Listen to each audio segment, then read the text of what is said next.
Graça e paz em nome de Jesus. Estou muito feliz de estar aqui nessa convenção. Eu fiz decisão com Jesus no ano de 1985, um evento como esse, que era um encontro de jovens no mês de julho, que era no templo antigo, de madeira, era desse local. E tive o privilégio também de participar dos primeiros mutirões para a construção desse auditório, foi o tempo já aqui tive do seminário. Estou muito feliz, muito obrigado à diretoria por estender o convite a nós. Vejo muitas pessoas que não convivi nos tempos que morei no sul. Eu sou de origem aqui, de Pedro Pedro, Piraquara, da igreja querida de Piraquara. A gente falava que igreja de Pinhais, agora estamos falando igreja de Piraquara. Estou servindo a Deus em Santarém, no Pará, já há 17 anos. Lá casei, uma esposa maravilhosa, a pastora Márcia. Meu filho Paulo César tem já 12 anos e a pequena Gabriele tem 6 anos. Estamos orando pelo pai, com certeza, nessa hora. Então, estou realmente adiante nessa noite de estar ministrando os irmãos. Um prazer para aqueles que eu não conhecia, irmãos mais novos da igreja, tanto no Rio Grande do Sul, Santa Catarina, até mesmo no Paraná, São Paulo, várias pessoas que eu tenho encontrado desde ontem que eu não conhecia. É um prazer conhecer vocês. Fruto daqui, estou no norte já há bastante tempo, mas me sinto honrado em poder retornar para ministrar nessa noite. O nosso tema é discipulado, a verdadeira grande comissão. Discipulado, a verdadeira grande comissão.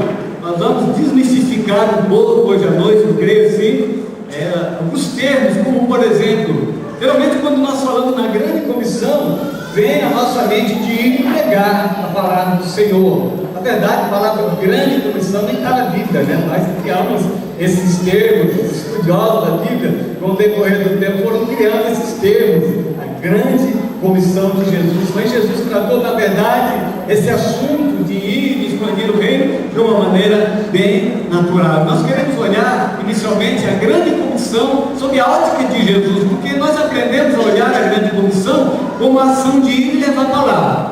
Amém? É assim? Entendemos assim, geralmente a grande comissão é ir e levar a palavra. Hoje à noite nós queremos olhar de novo a grande comissão sob o olhar de Jesus. Abra sua Bíblia comigo no Evangelho de João, no capítulo 4.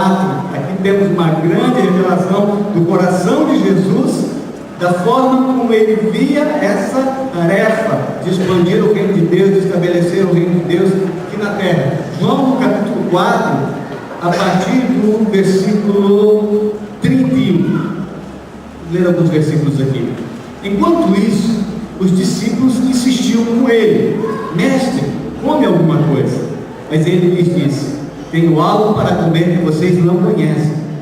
Então seus discípulos disseram uns aos outros: Será que alguém me trouxe comida? Disse Jesus: A minha comida é fazer a vontade daquele que me enviou e concluir a sua obra. Vocês não dizem, daqui a 4 meses haverá colheita? Eu lhes digo, abram os olhos e vejam os campos, eles já estão maduros para a colheita. Esse texto o Senhor Jesus revela qual a visão dele sobre a tarefa de ir. Nesse versículo Jesus mostra que a grande comissão para ele é prioridade. Se nós olharmos anterior a esse discurso de Jesus com os discípulos, nós vemos aquele momento de encontro de Jesus com a mulher samaritana. Enquanto os discípulos estavam preocupados em comer, preocupados em fazer as outras coisas, Jesus estava fazendo a grande comissão. Jesus estava estabelecendo aquilo que é prioridade para ele. Sabe, queridos, quando nós determinamos a prioridade na nossa vida, essa prioridade ela vai determinar qual tipo de visão que temos das coisas. Se nós dizemos, não, a grande comissão ela é importante, mas ela não é prioridade, a nossa ação vai ser diferente. Então Jesus nos dá aqui uma verdadeira lição da prioridade que era para ele alcançar as pessoas. Enquanto os discípulos estavam comendo, ele se encontra com a mulher por volta de meio-dia, o horário em que ela vai tirar água do poço. Ali ele tem um encontro com ela, ali ele ministra sobre a vida dela, ali Jesus sara aquela alma ferida, angustiada, ali Jesus revoluciona a vida dela, e os discípulos não estavam com ele. Os discípulos não conseguiam entender que aquele momento de Jesus era importante, eles estavam fazendo outra coisa. E quando eles retornam, eles revelam que para eles ainda dividiam essa prioridade de atender as pessoas, de cuidar de pessoas. Então, para Jesus, levar a palavra, atender as pessoas, para Jesus, a comissão é prioridade. Era prioridade para ele, ao ponto de ele dizer: olha, eu tenho uma outra comida, enquanto vocês estão preocupados em alimentar o estômago de vocês, eu tenho uma outra comida, e a minha comida é fazer a vontade daquele que me enviou. Será que alguém trouxe comida para ele? Será que alguém pode saciar a fome de Jesus? Em segundo lugar, olhando para a grande comissão sob a ótica de Jesus, nós vamos entender que ela é para todos. Jesus quer ensinar aos discípulos que ele veio para alcançar todos. Os judeus não se davam com os samaritanos, os judeus, se possível, nem passavam por Samaria, mas Jesus passou, sentou-se com a mulher à beira do poço e pôde restaurar e ministrar na vida daquela mulher, mostrando que a palavra é para todos. E nós pegamos da parte de Jesus um banho sobre aquilo que precisamos ver em relação às pessoas que precisam de Jesus. Estamos acostumados a olhar aqueles mais ou menos já parecidos com crentes, não é assim? Você vai levar a palavra e você fica muito feliz quando alguém te recebe bem e diz: não, também creio, é assim mesmo a palavra de Deus. Mas algumas pessoas na sociedade, nós não olhamos com os olhos de Jesus, porque não é prioridade para nós, porque nós não aprendemos assim. E acontece que fazemos dois extremos ao olhar para as pessoas. Um extremo é quando nós olhamos as pessoas assim que estão à margem da sociedade: o viciado, o drogado, a prostituta, aquela pessoa que não tem nada a oferecer, que não tem esperança. Olhamos com desprezo. Por outro lado, também por muito tempo, a igreja olhou o outro lado também com indiferença. Ah não, porque é um médico, porque é um advogado, porque é um juiz, porque é um prefeito, porque é uma pessoa importante, porque é um empresário, ele não precisa de Jesus, é difícil falar de Jesus para ele. Jesus ensina que a palavra, que a comissão para todas as pessoas. E nós temos que olhar para todas as pessoas. Tem muitas pessoas arruinadas nessa gente que não tem onde cair morto, como se diz. Mas tem muitas pessoas que têm muito dinheiro e também estão arruinadas, precisando de Jesus. E nós temos que olhar para todos, para todas as pessoas.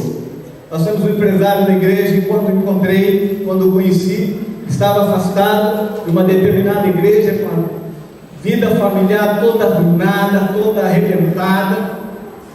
E Deus me colocou no caminho dele, nós começamos a ministrar na vida dele, na vida da família dele. Deus tem restaurado e ele tem sido uma bênção. Queridos, a igreja tem que olhar para todos. Recentemente na nossa igreja chegou um jovem senhor, ele veio para o altar domingo à noite, depois nós vamos conhecer a história dele. Durante a semana ele me procurou pela manhã e disse: pastor, meu pai era praticante. Meu pai me deu maconha quando eu ainda era criança, e dizia assim: esse vai ser um maconheiro. Ele disse assim: pastor, o último contato que eu tive com a minha família foi uma viagem que nunca acabou, porque nós estávamos indo ali de Porto Velho para visitar nossos parentes no Piauí. Nosso carro estava cheio de drogas e nós não sabíamos. E no caminho a polícia nos parou, prendeu o carro, prendeu meu pai, e dali a família se dispersou. Nós fomos levados para o abrigo e de lá eu perdi o contato com minha família. Jesus nos ensina a olhar para todos. Aqueles que estão lá no topo da sociedade também são seres humanos. Tem um coração que sofre, que sente, que precisa de Jesus. E você precisa olhar para eles, um olhar de alguém que precisa de Jesus. É um ser humano como você. Lá dentro tem um coração como o seu. Na mente dele tem necessidade como a sua. Assim como precisamos olhar para as pessoas que estão à margem da sociedade, desprezados, sem esperança nenhuma, sem nada, ao ponto de bater às vezes na nossa porta e pedir um prato de comida. Temos que olhar para essas pessoas também como alguém por quem Jesus morreu, alguém que Jesus veio alcançar, alguém que Jesus veio buscar. Irmão, nós precisamos revolucionar o nosso olhar. Nós acabamos fazendo um olhar para aqueles que já parecem mais ou menos cristãos, às vezes não querendo ter muito trabalho, trabalhar com drogado dá muito trabalho, com viciado dá muito trabalho, trabalhar com pessoas que não creem em Deus dá muito trabalho. Você vai ter que ensinar. Temos encontrado pessoas que não creem em Deus. E quem está falando? Jesus ensina, em segundo lugar, que a palavra, a comissão é para todas as pessoas. Em terceiro lugar, Jesus ensina os discípulos que ele estava num outro tempo a observar a tarefa. Enquanto os discípulos estavam observando, Jesus mostra para eles os campos e diz assim: quanto tempo falta para a colheita? Faltam 4 meses. E Jesus diz: olha, eu porém vos digo, é chegado o tempo. Então, quando nós olhamos com o olhar de Jesus, nós entendemos que esse é o tempo, que é agora, que não podemos esperar para depois, que não podemos esperar para amanhã. Quando olhamos com o olhar de Jesus, quando chama os discípulos e diz: olha, vocês dizem que faltam 4 meses para a colheita, eu digo que agora os campos já estão brancos. Abra os olhos de vocês e começam a enxergar que os campos estão brancos para sempre. Nós temos sido assim, estado com os olhos vendados, porque não conseguimos ver os campos prontos para ser.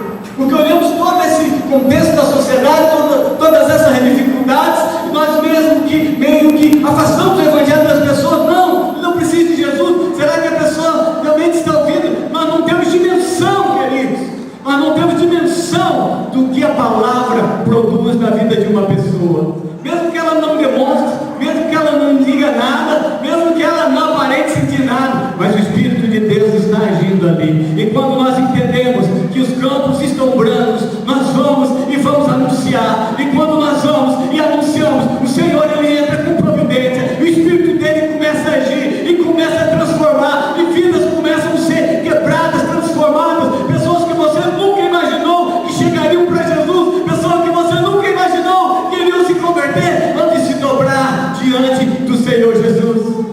Mas alguém precisa ver esses campos, alguém precisa entender que a palavra é para todos, alguém precisa estabelecer que é prioridade,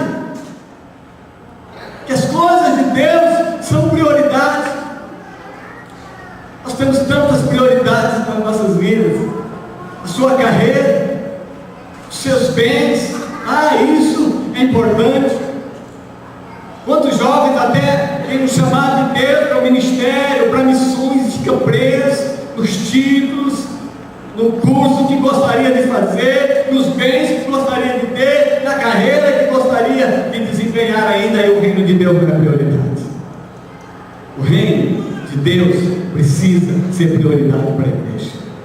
A igreja precisa olhar para todas as pessoas, os dois extremos. Nós precisamos olhar para todos. E a igreja precisa entender aquilo que Jesus nos ensinou: os campos estão brancos, os campos estão brancos para a colheita. Às vezes nós conversamos na igreja com alguns irmãos, e tem pessoas assim que a gente conversa e olha para elas e diz assim: olha, particularmente no meu coração eu pensava, como seria difícil para essa pessoa se converter. Você deve ter gente assim na igreja, né? Deve ter irmãos assim. Talvez tenham irmãos assim aqui na igreja. Vocês eram duros, indiferentes, ateus até, pessoas que o Deus era o dinheiro, pessoas que estavam totalmente arruinadas, mas alguém ousou curar. Alguém. Nossa igreja precisa ir e precisa pregar para todos. Depois de olhar a grande comissão sob a ótica de Jesus, nós queremos olhar agora a estratégia de Jesus para cumprir essa tarefa tão longa. Já entendemos que Jesus olha as coisas diferentes. Amém? Ele olha como prioridade, ele olha como urgente, ele olha todos. E a maneira que Jesus escolheu, que ele estabeleceu, o método que ele estabeleceu, é que vai causar uma verdadeira revolução na vida da igreja. Jesus decidiu fazer discípulos e, acreditando, olha o projeto de Jesus, alcançar o mundo inteiro. Alcançar o mundo inteiro. Essa é a extensão da grande comissão. E o método de Jesus parece um método meio estranho, ultrapassado, porque apesar de ter o poder de reunir as multidões, de congregar as multidões em torno de si, ele acredita que com 12 homens ele poderia alcançar o mundo. Ele acredita que com 12 homens ele poderia alcançar. Ele escolheu seus discípulos, andou com ele, Jesus trabalhou muito forte com os discípulos. Nós vemos, além dos 12, outras pessoas também estiveram próximo de Jesus. Nós vemos lá no Evangelho de Lucas, dos 70 discípulos. Certa ocasião ele prepara 70 discípulos e envia. Onde esses discípulos foram parar depois? Será que eles perderam todo esse conteúdo? Será que eles ficaram totalmente dispersos daquele chamado? Alguns historiadores dos primeiros séculos, como Eusébio de Cesareia, que acreditam de Matias tenha sido um desses 70, que de alguma maneira ficaram próximos de Jesus. Então, nesse despertar da igreja para essa prática apostólica do discipulado, é bem possível que você já entrou em várias igrejas e ouviu mensagens sobre discipulado, ouviu o pastor falar: irmãos, agora nós temos que dar uma ênfase maior sobre o discipulado.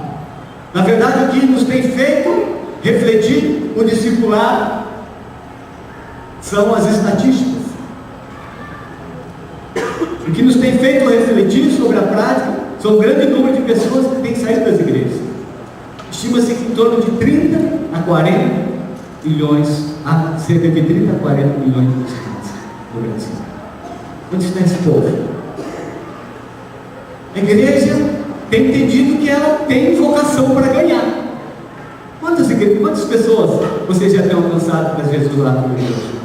Então tem alguma coisa errada. Nós estamos ganhando, mas as pessoas estão se afastando. Nós estamos ganhando, mas elas estão saindo. Não estou dizendo aqui, queridos, que a igreja nunca valorizou o discipulado. De alguma maneira, sempre nós somos cuidados, não é verdade?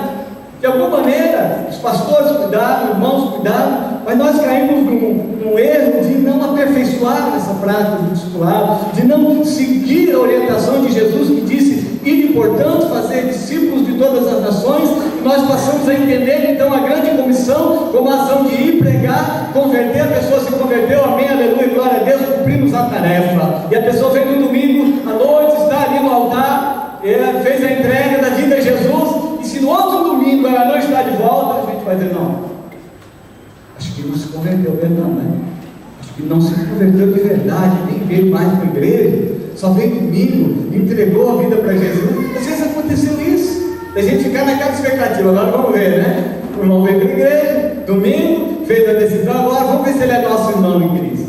Aí quando ele não via no domingo, olha, isso que ele estava brincando, isso que ele estava emocionado, foi só emocional. Coitado do apóstolo Paulo, se Barnabé pensasse desse jeito. Coitado de Pedro, se Jesus pensasse desse jeito, teria desprezado logo. Coitado de tantos de nós, se não tivéssemos tido pessoas que de alguma maneira cuidaram de nós. Eu louvo o Senhor e tantas pessoas que foram influência poderosa na minha vida. Quero honrar algumas pessoas que de alguma maneira são pessoas assim chaves na minha vida. Quero começar honrando a memória do meu pai na fé, meu irmão, o pastor Moacir, que já partiu para Jesus. Ele me ganhou, ele me alcançou. Então eu sou neto espiritual do pastor Orestes Pereira, meu discipulador também. Mas eu louvo ao Senhor também pela vida do pastor Ademar Ramos e sua esposa, me pastorearam, me ensinaram, e ele me ensinou na prática que a alegria do pastor são as almas. Encaminhou para o seminário, ensinou a carta. Louvo a Deus pela vida dele, que de alguma maneira cuidou de mim. Quero louvar o Senhor pela vida do pastor Nelson Jungs, meu grande mestre, grande exemplo na área do ensino, na área do amor pela obra. Louvo o Senhor pela vida desse homem. Louvo o Senhor também pela vida do pastor Lino. Ele não encontra, e sabiam ter a paciência de acreditar em alguns seminaristas como eu, que eram sonhadores, às vezes polêmicos, às vezes barulhentos, mas que sede de Deus, mas com a sede sincera de Deus, e de alguma maneira tomaram cuidado da minha vida também, cuidando de mim. Eu louvo o Senhor pela vida do pastor Edgar e Silvia. O pastor Edgar, quando eu estava no seminário ainda, algumas vezes ele veio para cá e dizia assim: ô rapaz, você vai dar certo lá no norte. Não foi uma nem uma vez, duas vezes. Eu lembro uma vez numa campanha evangelística que o seminário foi fazer lá em Santa Catarina, Rio das Antas, por ali. Ele estava por aqui com um caminhão. deu apoio naquela viagem de novo, ele se aproximou e disse: você vai dar certo lá no norte. Pergunto a Deus pela vida do pastor Edgar e da irmã Cília, recentemente em Santarém, ela recebeu o diagnóstico e está com mal de Alzheimer. Ela estava lá em casa, hospedada em casa. Eu percebi que ela ficou muito triste quando recebeu esse diagnóstico. E ela falou uma palavra que gravou no meu coração: não vai se apagar. Estavam nós dois conversando. Ela disse: quiser. E ela disse assim: mas o melhor de tudo é que eu estou preparado. O melhor de tudo é que eu estou preparado. Louva a Deus pela vida deles. Louva a Deus pela vida do pastor Thomas Greg, do grande amor, a obra missionária. Louva o Senhor pela vida de tantos pastores que a gente viu enquanto formação aqui no seminário, a gente viu em ministérios que foram referência, impactaram nossas vidas, como o pastor Armínio, o pastor Mário Borges, o pastor Wilson, o pastor Ademar. Vou parar por aqui para não passar a noite citando nomes e não fazer injustiças. Mas, da forma como nós somos cuidados, da forma como a igreja vinha trabalhando, no sentido até algumas igrejas assim, tinha a classe de discipulado. Passei por esse processo. A pessoa vinha, convertia, aí nós criávamos uma classe de discipulado, ou nova criatura, alguma coisa, aí aplicava ali no material, 8 lições, 12 lições, não sei quantas lições, aí quando terminava a lição, glória a Deus, agora já foi discipulado. Irmãos, graças a Deus que nós permanecemos. Mas nós estamos vivendo um tempo um pouco diferente. E Jesus separou 12 porque Jesus sabia de que uma pessoa, ela tem capacidade de aprofundar relacionamentos em torno de 12 a 15 pessoas. Passar disso, são relacionamentos cada vez mais distantes. Então, como um pastor sozinho vai conseguir discipular, cuidar bem de uma igreja toda, aí está o segredo de Jesus ensinando os discípulos a fazer discípulos. Então, essas inquietações de ver pessoas saindo da igreja, essas inquietações de estarmos recebendo na igreja pessoas machucadas, pessoas feridas, pessoas que precisam de atenção, como esse jovem senhor que na segunda-feira bate na porta de casa e diz: pastor, eu não tenho trabalho, pastor, eu quero sair das drogas, o que é que eu vou fazer? Uma pessoa dessa, se a gente for querer dar atenção a ela de domingo a domingo, como ela vai vencer? Queridos, nós estamos vivendo um tempo em que o Evangelho não é mais novidade. No passado a gente alugava um local, colocava um grupo bom de música, às vezes nem precisava ser tão bom, nem precisava ter um CD gravado, mas tinha música, você convidava, as pessoas vinham e lotavam o local. Agora é outro tempo. As pessoas podem escolher que culto, de que igreja ela vai assistir na televisão. Ela pode ir na internet assistir o culto que ela quiser. Os tempos mudaram. Nossa prática precisa ser ajustada, nossa prática precisa ser aperfeiçoada. E assim como Jesus acreditou que cuidando de 12 homens, discipulando 12 homens, no sentido que eles pudessem reproduzir esse modelo, assim também a igreja está crendo nesses últimos tempos dela aqui na terra. O que estou falando aqui, queridos, eu realmente creio. O que estou falando aqui, eu realmente vivo. Eu não vim falar de uma teoria de discipulado. Eu vim falar daquilo que a gente tem vivenciado na igreja. Eu vivi as minhas crises de tentar fazer as coisas. Lembro dos primeiros campos que assumi, ainda no tempo do seminário, ali debaixo da cobertura, que o pastor foi lá na Vila Lindóia. Eu estava muito cedo, muita vontade, e algumas pessoas se converteram lá, e eu reuni aquele grupo e comecei a fazer as lições, e comecei a ensinar a palavra, estou discipulando. Aí terminaram as 8 lições, eu soltei o morro, o povo subiu. Ah, não, pastor, mas quando alguém se entrega para Jesus mesmo, aí ela não vai se afastar do tempo, queridos. Nós somos diferentes. Tem pessoas que dobram o joelho no altar, aleluia, está na presença de Deus para sempre. Tem gente que tem mais dificuldade, o nível de decisão dela é diferente, o nível de crescimento dela é diferente. Nós temos que trabalhar com cada um individualmente. Nós pecamos muito, olhar no todo e querer a mesma resposta de todas as pessoas. Cada pessoa tem uma resposta diferente. diferentes. Aí o discipulado é uma estratégia poderosa em que você vai poder ajudar a cada pessoa no nível de resposta que ela dá para o Evangelho. E ela não vai precisar ficar numa média, num nível geral que a gente acaba estabelecendo para cuidar da igreja. Então Jesus acredita, Jesus estabelece que a estratégia dele para alcançar o mundo seria preparar 12 homens com o potencial de fazer isso. Nós estamos aprendendo a crer assim. Amém? Eu tenho conversado com alguns discípulos, alguns pastores que estão tentando discipular na igreja. Enfrentamos alguns desafios, alguns extremos. Por exemplo, existe aquele discipulado que é tão informal que ninguém sabe como funciona. Os irmãos não sabem como funciona. Não, nós temos um trabalho de discipulado na igreja, uma bênção, mas ninguém sabe como funciona, que é tão informal que não se sabe, não tem uma meta, não tem um objetivo, não tem uma direção. Por outro lado, tem uma dois de discipulado por aí que o negócio é complicado.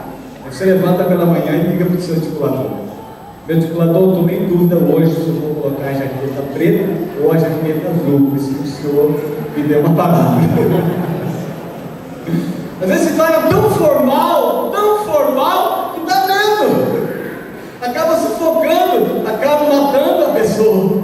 Então a proposta que nós falamos é algo realmente segundo o coração de Deus, que possa atender a sua necessidade. Não sei se você trabalha ou vai trabalhar na sua igreja, no sistema de classes, no sistema de discipulado, não, que é o que nós trabalhamos, é desafiador, mas nós trabalhamos no discipulado não. Tenho o privilégio de ter aqui hoje à noite o meu discipulador, o pastor Orestes, e um dos discípulos pastores que tem é o pastor Fábio. O pastor Fábio começou a implantar discipulado na igreja 1 a 1. Um dia teve um irmãozinho lá que fez uma pergunta que deixou ele meio desconcertado. Ele dizendo: o discipulado é uma bênção, você precisa discipular alguém, você precisa de um discipulador, eu vou discipular você. Um dia o irmão olhou assim: pastor, mas eu não tenho discipulador mesmo. Pastor, quem é o seu discipulador? Às vezes o pastor quer empurrar isso com ela abaixo da igreja, não está dentro do coração dele ainda. Ele não entendeu o princípio de discipulado. Discipulado só funciona quando a gente entende o princípio e quer viver o princípio do discipulado. Pastor Antônio Carlos em Itaituba, ele chegou para mim certa ocasião e disse: irmão, gostaria que você e sua esposa fossem nossos discipuladores. Estou começando a trabalhar com discipulado, meio complicado, porque todo mundo pergunta quem é meu discipulador. Ele disse: querido, já tem vários discípulos. Acho que uma pessoa que tivesse menos discípulos poderia estar mais próximo de você. Vamos fazer o seguinte: vamos orar por isso e vamos orar para Deus levantar a discipulação para você. Até dei algumas sugestões para ele, já veio descartando assim. Aí passou 1 mês, passou 2, passou 3, ele me ligou: e pastor, ainda está orando? Você ainda está orando? Eu disse: estou orando. Mas ao todo foram 5, 6 meses. Ele no meu pé disse: vamos fazer o seguinte, a gente precisava conversar pessoalmente sobre isso.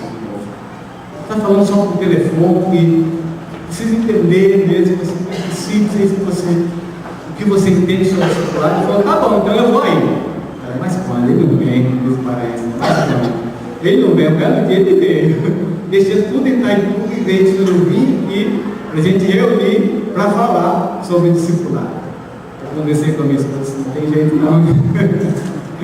Não tem jeito. Então, queridos, tem que estar no nosso coração. Tem que estar no nosso coração.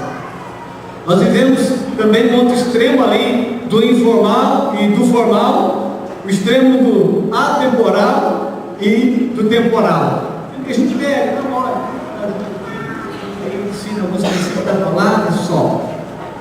Mas que nós temos aprendido é que, como discípulos de Jesus, vai ser muito bom ter alguém andando conosco sempre. Alguém andando conosco sempre. Tua igreja, querido, vai achar um caminho, vai achar uma forma. Eu não sou a favor de a gente renegar tudo que foi feito lá atrás. De alguma maneira a igreja deve a sua visão na área do discipulado? De alguma maneira mudou? De alguma maneira sobrecarregou as coisas? De alguma maneira perdemos muitas pessoas e saíram por falta de vontade. Mas tem que estar dentro de nós. Nós temos que acreditar que isso vai fazer diferença. Enquanto a gente achar que isso é uma prática da igreja, isso a gente faz por fazer, mas quando nós acreditamos que isso vai redundar em vidas grandes, vidas salvas. Eu tenho um discípulo de Santarém, que trabalhava numa padaria, e ele falava tanto em discipulado, que um dia o amigo dele de trabalho disse o seguinte: irmão, dá para você fazer discipulado comigo? Mas ele não era convertido ainda, esse rapaz, o amigo de trabalho. Aí meu discípulo chegou para mim e disse: pastor, o que eu faço? Meu amigo lá de trabalho pediu para eu discipular ele, mas ele não veio para a igreja e nunca não fez a decisão com Jesus. O que eu faço? Já discipula ele, começa a ensinar de Jesus, começa a falar de Jesus. Ele começou a fazer isso. Pessoas estabeleceram um tempo durante a semana para sentar, para ensinar de Jesus. Não demorou muito tempo de se converter. Está na igreja até hoje, para a glória de Deus.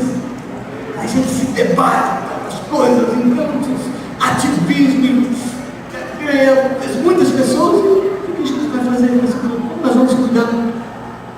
Como nós vamos cuidar? Jesus entendeu diferente. Ele entendeu que era estar no mundo, ganhando, cuidando, e assim nós estaremos cumprindo a grande comissão dada do nosso Senhor Jesus Cristo.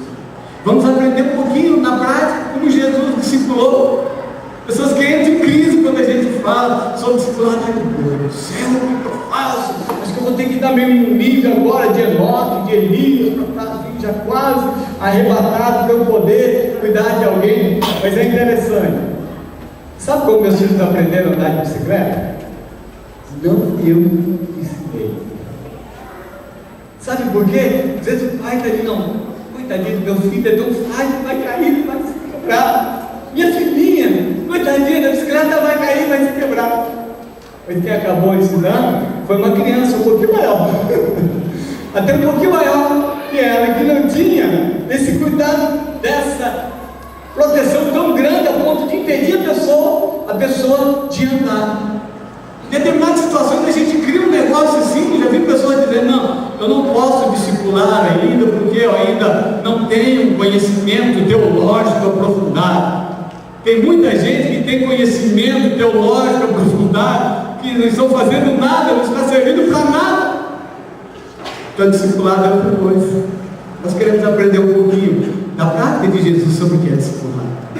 E minha oração tem sido que, a partir dessa palavra, sua visão nessa área possa abrir, possa assim desmistificar algumas coisas que são criadas até por esse movimento da igreja hoje. É discipulado, é certo, tem gente que entra em crise. Agora, como é que é isso? Como é que eu vou discipular alguém? Como eu vou poder ajudar alguém?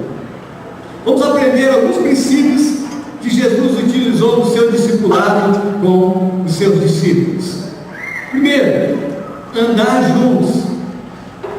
Andar juntos. O contexto do Novo Testamento, tanto da questão romana quanto grega, em torno do mestre se formava uma família.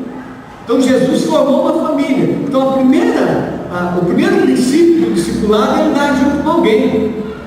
Andar junto com alguém. Vemos muitos textos em que Jesus desperta a multidão e começa a andar com os discípulos. Alguém me perguntou certa vez: será que eu consigo ser um discipulador, uma discipuladora? Eu fiz algumas perguntas. Eu disse assim: você tem amigo? Eu tenho tudo isso. Você tem disposição para fazer uma nova amizade? Não tenho. Eu tenho disposição para fazer uma nova amizade.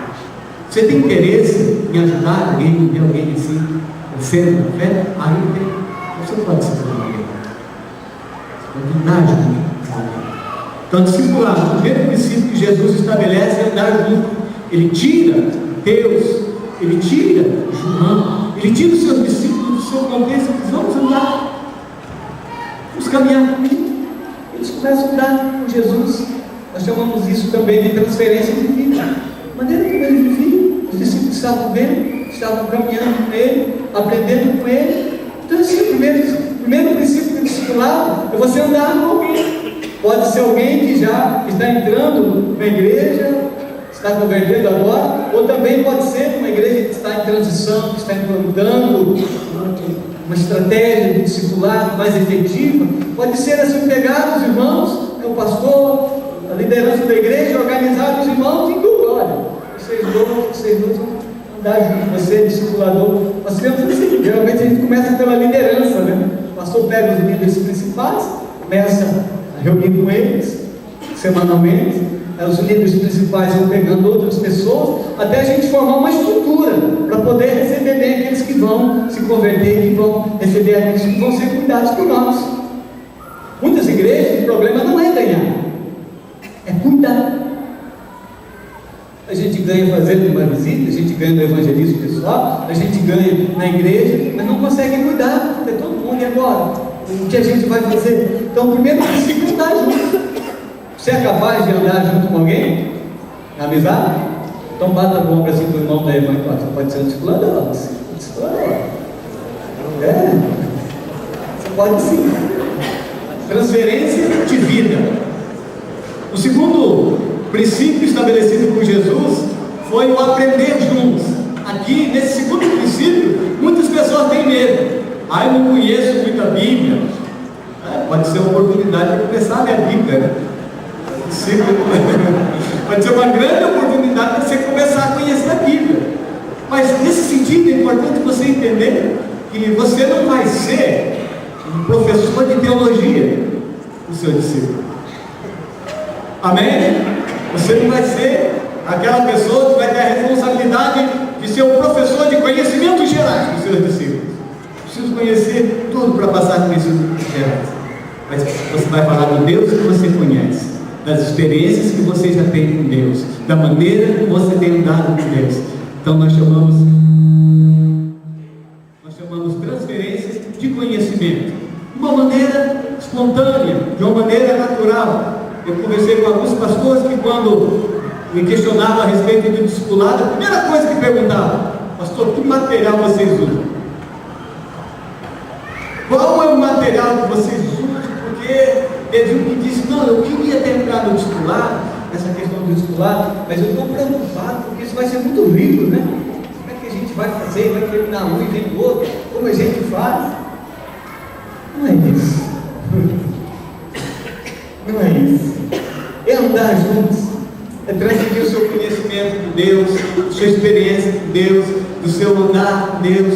Jesus, ele trazia os discípulos para perto de si e os ensinava: eu sou a videira, vocês são os ramos, vocês precisam produzir frutos. Então aquela vivência da palavra, aquilo que você sabe, você transmite a ela. Amém? Geralmente a gente tem, nós trabalhamos apenas com dois materiais: um material inicial, um segundo nível de material, e depois eu digo assim, que o nosso material do discipulado é a Bíblia.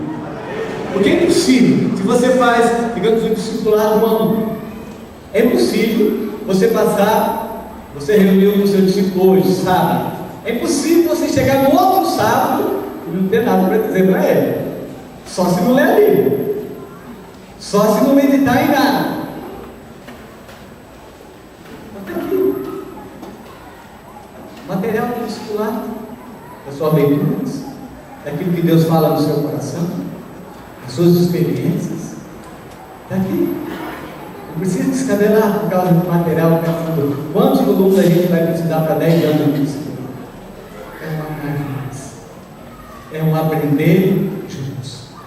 O terceiro princípio que Jesus utiliza no treinamento dos seus discípulos foi fazer, dar juntos, transferência de vida, aprender juntos e fazer juntos, treinando, empurrando seus discípulos para a liderança. Tem muitas pessoas que precisam de incluir para a liderança. Uma história em que uma pessoa estava na beira do rio e tinha uma plataforma bem alta, e um menino brincando ali, esse menino escorregou e caiu, e uma correnteza muito forte.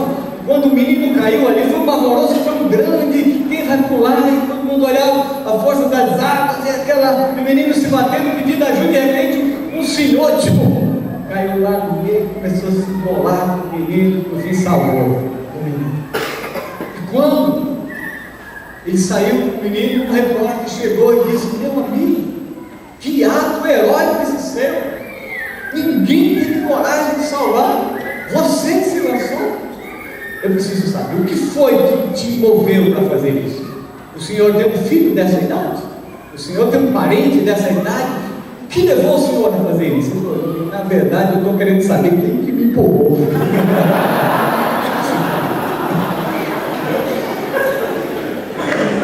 Então, no discipulado, nós empurramos as pessoas para fazer as coisas de Deus.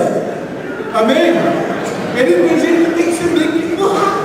Você vai levando junto, vai. Esse discípulo que falei para que ele ganhou uma pessoa que queria ser discipulada por ele, é discípulo até hoje. Nós tivemos um encontro de casais há poucos finais de semana. Eu cheguei para ele e disse: olha, meu querido, domingo os pastores vão estar todos fora, os casais da igreja também, então você vai trazer a palavra.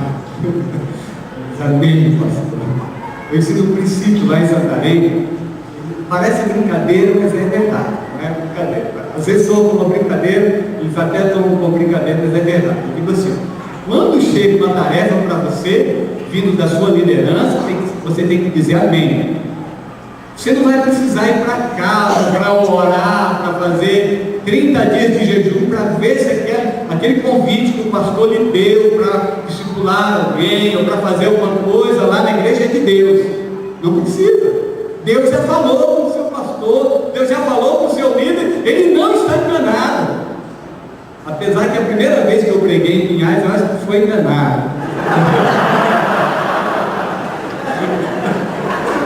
Acho que foi enganado. Até hoje eu não sei. Porque a pessoa me convidou no culto dos jovens, em Pinhais, e o culto dos jovens era o último domingo de cada mês, era o culto dos jovens. E naquele belo final de semana, já uma semana antes, o líder da juventude não tinha convidado ninguém ainda. Geralmente era um pastor, era um seminarista, era alguém assim. E eu, César Ricardo, era alguém lá na igreja sem muito destaque, né? Só o pastor, Edenardo, conseguiu ver alguma coisa em mim, né? Aí o nosso líder da juventude, ele chegou: César, você pode pregar domingo no culto de jovens? Eu falei: posso. Mas quando eu saí, fui para casa. O que eu fiz? Estou ferrado agora, nunca preguei. Como é que eu vou pregar? Eu fiquei em crise. Comecei a orar, comecei a buscar de Deus, não tinha besta, fizeram até o nome, às vezes era meio complicado, mas eu fui instruído naquele sistema antigo. O pai dizia assim: tem que honrar a palavra. Eu pensei algumas formas de sair, mas não tinha jeito. Tinha que levar a palavra. Aí cheguei lá no domingo, tremendo, medo, nervoso, sentei lá no primeiro banco. Nessas horas a gente fica orando com vontade: Senhor, tomara que não venha muita gente hoje. Aí quando eu estou orando, ali eu comecei a ver chegar os seminaristas. Acho que alguns cultos, alguma viagem que tinham nas igrejas, eles não foram. Os seminaristas, os finais de semana vão para as igrejas. Eu sentado ali, esguirrado de olho assim, né? E os seminaristas chegam, esse agora filho. Dali a pouco, meu irmão, quando eu olho, você nem imagina. A Madeirade chegando para o culto.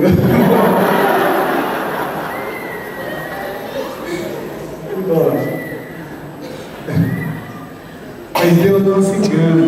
Naquela noite Deus veio confirmar a palavra. Naquela noite o Senhor me usou poderosamente e de lá para cá não parei mais de pregar. Alguém me empurrou, querido. Então diga para o seu irmão que está ao seu lado: vamos empurrar também as pessoas. Tem gente que precisa ser empurrada.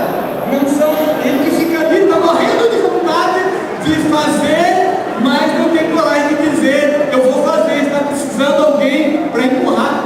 Então, em terceiro princípio do discipulado, nós estamos empurrando as pessoas para a liderança, para servir a Deus, para poder entender os dons, a unção de Deus sobre a vida dela e servir. Jesus fez isso, estava empurrando os discípulos, como quando ele enviou os 70, preparou e disse: olha, agora vocês vão fazer a obra, vão ministrar, e eles saíram. Então, primeiro Segundo, aprender juntos. Terceiro, fazer juntos. Fazer juntos. Quarto lugar, discipulado também é uma bênção na nossa vida, porque nós precisamos ter alguém para quem nós vamos prestar conta. Alguém que a gente vai sentar e dizer: como você está? Olhando no olho. Quando eu vou para Itaituba, para reunir o meu discipulador, eles sentam lá os 4 casais. É pesado, né? Lembro, nós fizemos alianças. 2 vezes ao ano, nós temos um compromisso de passar 2 dias juntos. Os pastores deram essa aliança e a gente entrou juntos, né? Os homens. Então, 2 vezes no ano nós temos que separar 2 dias. Então, eu separo 2 dias. Minha esposa e eu separamos 2 dias, e eles separam 2 dias. Então, nós temos pelo menos 4 dias no ano. É assim que funciona o discipulado de pastor. Está para um lado, está para o outro, é ligação, é assim. Aí nós chegamos lá.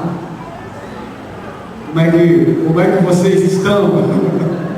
Olhei para minha esposa, ela olhou para mim. Estamos bem. Queridos, isso tem um princípio interessante que Jesus estabeleceu. A gente pensa num olhar assim mais egoísta, você pensa que é ruim ter alguém para você prestar conta. Mas na verdade, sempre quando a gente tem que prestar conta, o nosso rendimento é melhor. O nosso rendimento, a nossa resposta é melhor. É assim ou não é? É no banco, é na empresa, é na faculdade, seja onde for. Quando nós temos que prestar conta, a nossa resposta é diferente do que quando a gente vai levando de qualquer maneira, vai fazendo. Mas quando a gente tem alguém sobre nós reconhecemos que é um homem de Deus, uma mulher de Deus, que Deus separou para andar com a gente, que ora por nós, que cuida de nós. Alguém que nós olhamos nos olhos, não vai ter como dar aquelas desdobradas, como nós dizemos no papai, nos conversar. Faz muito bem para o discipulado. E Jesus fez isso com os discípulos. Certa ocasião lá em Marcos, no Evangelho de Marcos, eles estavam lá no caminho discutindo quem seria mais importante no reino de Deus. Seria. E quando chegaram para Jesus olhou bem para eles e disse assim: o que vocês estavam conversando no caminho? Aí ele deu para mentir, né? Ele estava pedindo. O que vocês estavam conversando? Eu não tenho ensinado que nós somos um? Não tenho ensinado a unidade? O que vocês estavam conversando? Então, o quarto princípio do discipulado é prestação de conta. Alguém que a gente pode conversar, alguém com quem a gente pode abrir o nosso coração, falar que Deus diz, confessar os nossos pecados aos outros para serem estudados. Deus perdoa. Quando nós confessamos, o Senhor perdoa os nossos pecados. Mas tem situações que a gente precisa contar com alguém para receber a cura. E na multidão dos membros da igreja tem muita gente por aí precisando de alguém para conversar. Tem muita gente aí que não vai procurar ninguém. Então, como a igreja consegue organizar aqui na visão de Jesus de um cuidar do outro, ninguém na igreja vai ficar por aí perdidão, ninguém vai ficar na igreja por aí tentando se achar. Tem pelo menos uma pessoa do lado dele, amém? Tem pelo menos alguém ali, ó, está lado a lado com ele. É um desafio, pastor? É um desafio, mas faz a diferença. Jesus acreditou nisso. Nós precisamos acreditar. Então você vai achar comigo, você pastor, você irmão, que está pensando sobre discipulado, já ouviu falar tanto sobre discipulado, que não está sendo discipulado, até pensa como é isso. Está aprendendo algumas coisas preciosas hoje à noite nos princípios do discipulado. Em quinto lugar, o quinto princípio do discipulado que Jesus aplicou na vida dos discípulos foi a proteção, ou como nós chamamos, uma espécie de uma cobertura espiritual. Alguém que está sobre você, orando sobre você. Olha um exemplo que você está aqui em Lucas, no capítulo 22, 31, quando Jesus envia 70 discípulos e eles voltam animados, porque ele diz assim: olha, os demônios se submetem a nós, os enfermos são curados. Jesus diz assim: olha, mas eu vi Satanás cair do céu e eu orei. Ou seja, vocês estavam lá mas eu estava orando por vocês. Como é precioso a gente saber que tem alguém, de uma forma específica, ora por nós, jejua por nós, se importa conosco, está nos empurrando para a liderança, está nos empurrando para servir a Deus. Dessa forma, dá para ser um discipulador ou uma discipuladora? Dá para tirar um pouco da complicação do nó que dá na cabeça de muitas pessoas, que parece que é um negócio assim para aqueles que já estão meio quase sendo arrebatados? Não somente é possível, como é necessário. Irmãos, as pesquisas apontam que as igrejas que cuidarem melhor de seus membros, elas terão uma saúde melhor. Os seus membros terão uma saúde melhor. Tem determinadas situações que você vê multidão e não vê discípulos. Jesus nos enviou a fazer discípulos. Então Jesus acreditou dessa maneira. Jesus assim trabalhou com os seus discípulos e ensinou os seus discípulos a ir e fazer discípulos. Agora, a continuidade dessa grande comissão, a continuidade do processo iniciado em Jesus está nas minhas mãos. Está nas suas mãos. A continuidade desse processo agora, a caneta que escreve nossa história, a caneta que escreve a história da sua igreja, a caneta que escreve a história da igreja de Deus está nas suas mãos. Está nas minhas mãos. Ou nós vamos continuar escrevendo uma história de vitórias, de cumprirmos os nossos propósitos, ou nós vamos ser engolidos, porque o Evangelho não é mais novidade. Não é mais novidade. Mais do que nunca, precisamos fazer discípulos. Eu louvo o Senhor pela vida dos meus filhos, são nossos primeiros discípulos. Paulo César fez decisão com Jesus por 4 anos, em casa, comigo. A Gabriele fez decisão com Jesus por 5 anos, em casa, com minha esposa. Fazendo discípulos dentro da nossa casa, fazendo discípulos dentro da nossa igreja. Precisamos romper, queridos. Precisamos romper com essa ideia de que o pastor ele é um super-homem que vai cuidar bem de 20 pessoas. Não vai. Você que é membro de igreja e tem andado com o seu pastor, talvez não tenha percebido como ele precisa de você, de pessoas que vão ajudar a fazer discípulos, a cuidar de pessoas. O Senhor abre os nossos olhos, que o Senhor nos desperte para a missão, a grande missão de fazer discípulos, de fechar a porta dos fundos da nossa igreja, de colocarmos mesmo o discipulado como prioridade, uma das ações principais da igreja, entendendo que isso vai gerar vidas. Nós pensamos em ganhar, queremos fazer tantas coisas, imaginamos tantas estratégias, às vezes nos frustramos. Quantas ações frustradas não temos na igreja, se prepara um evento grande e convida e faz tanta coisa, as pessoas chegam para o altar, ou quando muitos nem vêm para a igreja, muitos quando chegam para o altar depois não tem o cuidado. Seria como gerar uma criança e deixar por aí para ver o que vai acontecer. Nós precisamos abrir os nossos olhos. Nós precisamos abrir os nossos olhos. Nós, como igreja, entendemos e dizer: eu preciso fazer discípulos. Eu preciso fazer discípulos. É uma tarefa nossa, uma tarefa minha, uma tarefa sua. Eu realmente estou convencido do que estou pregando. Muito obrigado pelo tempo, pastor. É que eu vivo boa parte do meu tempo no ministério fazendo discípulos. Por isso nós trabalhamos no discipulado, é bem difícil, mas vale a pena você ver um discípulo crescendo. Vale a pena você ver as pessoas que vêm para Jesus e ali no altar ela já começar a ser cuidada, ali no altar ela já receber o carinho. Tem um pensamento que diz assim, que a primeira impressão é que fica. A pessoa vem para o altar, temos assim um compromisso de fazer um contato, 24 horas de fazer um contato com ela depois da decisão aqui no altar. Antes da célula eu já fazer uma visita, na célula já ter definido quem vai cuidar da pessoa. É maravilhoso. Pessoas que nunca foram amadas, nunca foram foram cuidadas, nunca foram importantes para ninguém. Ela recebe uma ligação de um irmão, saudando, que bom que você recebeu Jesus, olha, eu vou passar na sua casa para nós irmos juntos para a célula, para nós irmos para a igreja. É diferente, querido, a primeira impressão que fica, tem que cuidar dele, tem que cuidar dele. Não estou dizendo que você precisa implantar na sua igreja discipulado a um. Se você o fizer, vai estar fazendo uma boa decisão, mas você não vai fazer, você vai achar o caminho, mas colocar o discipulado como prioridade, e o discipulado continuado. Essa história de ficar um mês, 2 e largar a pessoa não funciona. Não funciona. Tanto que Jesus, ao final, ele disse assim para o discípulo: olha, eu estou com vocês todos os dias. Eu nunca vou abandonar vocês.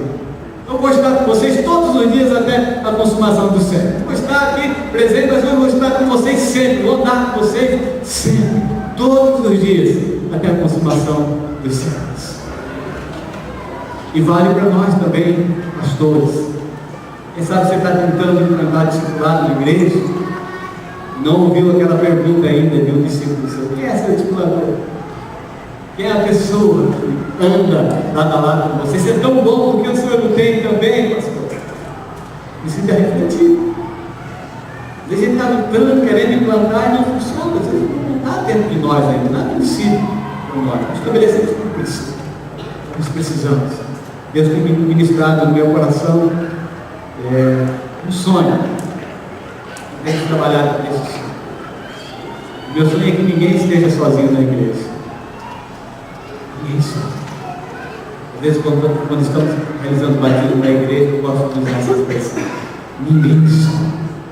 Ninguém sozinho. Porque mesmo em meio à multidão, às vezes estamos só dentro da igreja. Às vezes não tem ninguém que está lutando conosco. Às vezes não tem ninguém que está lutando com você, na sua luta familiar, nas suas tentações, nas áreas de ataque do inimigo na sua vida. Às vezes não tem ninguém olhando com você, não tem ninguém próximo de você, te ajudando. Alguém que você possa dizer: olha, é difícil, ora comigo, me ajuda. Nós precisamos. Eu quero concluir essa palavra, fazendo esse desafio. Nós levamos adiante a missão que Jesus nos deu de fazer discípulos. O chamado nessa hora, o desafio nessa hora, é que Deus levante pessoas aqui dispostas a cuidar de alguém. Dispostas a cuidar. Talvez Deus traz na tua mente agora pessoas na igreja que já se converteram, estão por ali. Faltou você chegar. Deus pode estar ministrando o seu coração quando você voltar. Você vai pensar, você vai cuidar de alguém, você vai investir. Essas pessoas querem servir a Deus e ficam Deus e pedindo tantos dons miraculosos, tantas coisas sobrenaturais, que você poderá executar uma tarefa tão grande. E Deus vai dando mais e mais. Eu realmente acredito que Deus vai dando à medida que nós nos dispomos, à medida que nós vamos, que nos dispomos, que vamos fazendo, Deus vai dando muito mais. Então nós queremos orar com você hoje à noite, nesse sentido. Sabe, você estava na igreja, esse povo dormente, vendo as coisas acontecer, se sentindo incapaz. Você sabe, até discipulado para você parecia uma palavra tão complicada, tão difícil. Você nem sabe que muitos de vocês aqui, mesmo sem saber, já está discipulando alguém. Só falta oficializar. É ou não é verdade?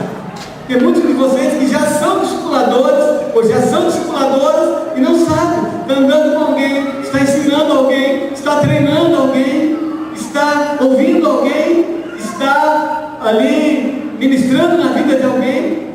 Então, a partir de agora, você sabe, você está discipulando essa pessoa. Às vezes nós pegamos algumas coisas da palavra de Deus e criamos assim tanta complicação, como se Jesus estivesse escrito para os escribas sentarem e tentar entender o que ele estava dizendo. Não, Jesus, os apóstolos escreveram para a igreja, para a gente simples, que deveria ler o texto e entender. E quando Jesus estava dizendo aí de fazer discípulos, as pessoas estavam entendendo que era fazer discípulos, cuidar de pessoas, ensinar e dar continuidade no processo. Então eu quero convidar a igreja a colocar esse pé agora. Quero convidar os pastores a se colocarem aqui à frente, por favor. O Ministério de Louvor, para chegar também. Nós queremos fazer algo profético aqui na presença do Senhor. Queridos, nossas mãos, elas simbolizam fazer. Amém? Eu quero convidar você, que tem sido ministrado pelo Senhor nessa noite, na área do discipulado, e que está disposto a envolver a sua vida com outra vida. Vamos fazer algo diferente aqui. Eu quero convidar os pastores para nós ungirmos as mãos daqueles que vão chegar no altar, daqueles que querem dizer: pastor, conte comigo, Senhor, conte comigo, eu quero fazer, eu quero começar cuidando de pessoas. Eu quero pedir a ajuda dos pastores. Nós vamos fazer um ato profético aqui, quando nós vamos estar ungindo as mãos para as pessoas que vão chegar para o altar, ministrando na vida delas, dizendo: Senhor, aqui estão essas mãos que estão decididas hoje a abraçar, a cuidar, a ministrar, a fazer uma verdadeira revolução na nossa igreja, através do discipulado, ganhando vidas, cuidando de vidas, cuidando bem dessas vidas, em nome de Jesus. Amém? Quando nós começamos a ministrar, você pode sair do seu lugar e colocar-se aqui à frente. Depois, enquanto nós vamos estar orando, os pastores vão estar ungindo você sobre a vida de cada homem e mulher de Deus aqui, para uma unção, uma autoridade de Deus. E no ato profético, nós vamos estar transferindo essa unção nas suas mãos para fazer, para cuidar, para fazer discípulos.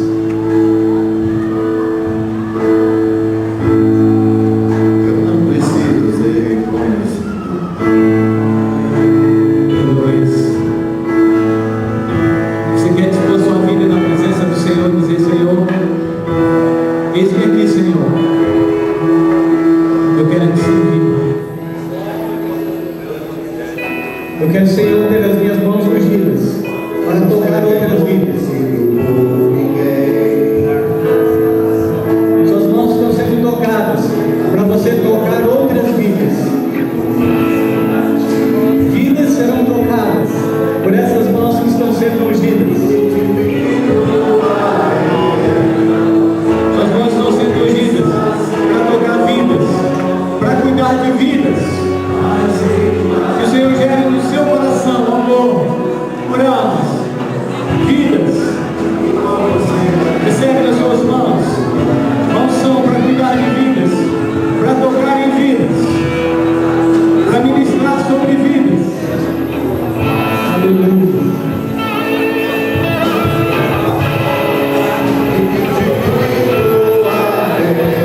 Suas mãos vão tocar muitas vidas. Aleluia.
ministrar sobre as suas mãos.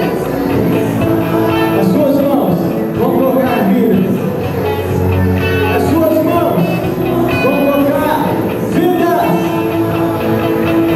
Aleluia! As suas mãos. As suas mãos. As suas mãos vai continuar escrevendo essa história. Mãos ungidas. Mãos sagradas, vidas decididas. Aleluia!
Pelas vidas, porque Deus vai mandar, amém? Deus vai mandar, porque você está disposto, está disposto a cuidar agora, amém? Está disposto, está disposto a cuidar, então Deus vai mandar. Nós vamos dobrar os nossos joelhos agora, nós vamos clamar pelas almas, dizendo: Deus, eu quero cuidar, Deus, eu quero cuidar. Se você por algum motivo não pode ser cuidado, fica à vontade. Vamos clamar pelas almas agora. Começa a clamar, interceder pelas almas. Começa a olhar como Jesus olhou agora. Aquelas pessoas lá no seu bairro, na sua cidade, a igreja não tem olhado, você não tem olhado. Começa a olhar para elas agora e orar por elas. E eu creio que Deus quer resgatar. E à medida que você vai clamando por essas almas, vai dizendo: Deus, eis-me aqui, Senhor. Eis-me aqui, Deus. Eis-me aqui, Senhor. Eis-me aqui.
Jesus, assim eu creio.